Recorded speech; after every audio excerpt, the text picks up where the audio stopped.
Greetings and blessings. Crawford Ashley, the spiritual boxer. And I'm going to talk about boxing again, as I always do. And I'm going to talk about the Siluvangi fight, more or less. The kid was unbeaten in 20 fights. He'd had 9 stoppages and 1 draw. Going into the fight, we knew he was tough, we knew he was hard. He beat Ula Clemenson twice, who knocked me out, put me to sleep, and I'll put that one on later. But like Jim Watt said, I don't take the last fight into this fight. You know, the two different things. I don't dwell on the past. I know where I went wrong, I knew what mistakes I made, one too many. Got caught, got put to sleep. That's boxing. But in this fight, I never went in with a game plan. We never do. We created a game plan while we was in there. And we're good fighters. They just make little adjustments. And all it is them little adjustments that most people can't see. But as a boxer, when you're in there, you know when somebody's getting closer and closer to you. So what you do, you switch up, you change styles. And like for the first 3 rounds, it was going according to plan. I think it was in the first round or second round, I hit him with a punch. I've never hit anybody as hard in my life. And he just smiled at me. And I remember coming back to the corner, and Bob said to me, "You're in for a long fight. Now, try this." And we kept changing the styles. And there was a part, he said to me, "Go out there and just show and go." And that's when I started to get on my toes, start to dance. Caught him with a couple of shots, and then made sure he never caught me. Started doing all that, what they call showboating. But it's not showboating, it's about getting into somebody's head, it's about breaking up rhythm, creating your own rhythm, and giving them something else to think about. So your good boxers adjust and readjust and readjust. And sometimes it takes them 1 or 2 rounds. So when they're in that stage where they've just readjusted, I just threw something else in, something different. And it's not,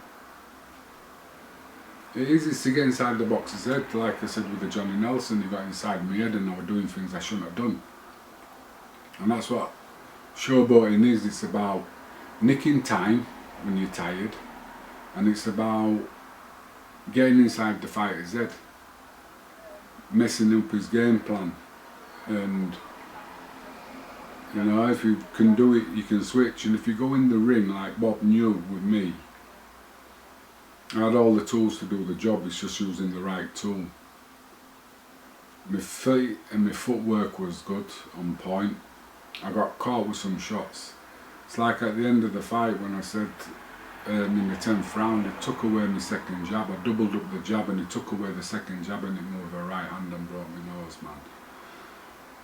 But I had time to recover.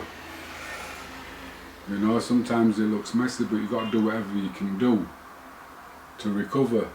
And at the end of it, you can say, "Oh, massive eye, big lump."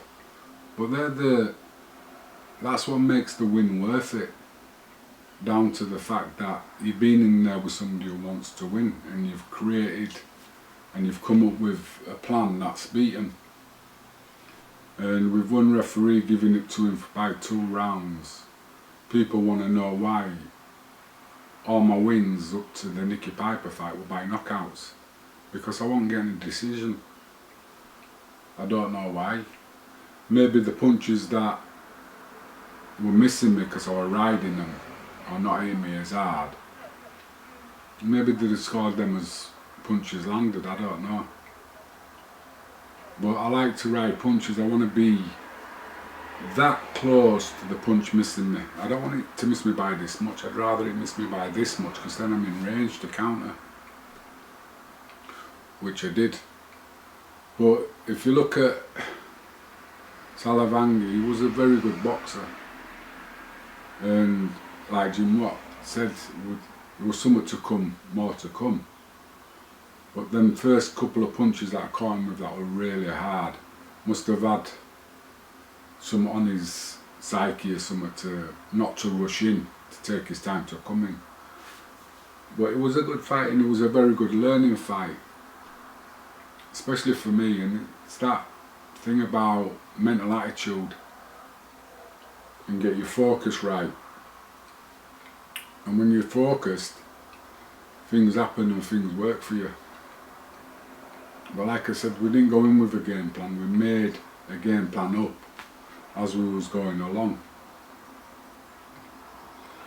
Because sometimes you can't bang them out. You can't, you know what I mean? It's, like I said, I hit him with the hardest punch I've ever hit anybody with, and he just smiled. And I know I can punch hard. So, some people you can't knock out, so then you have to learn to box and box them. Anyway, if you like this vibe, then subscribe.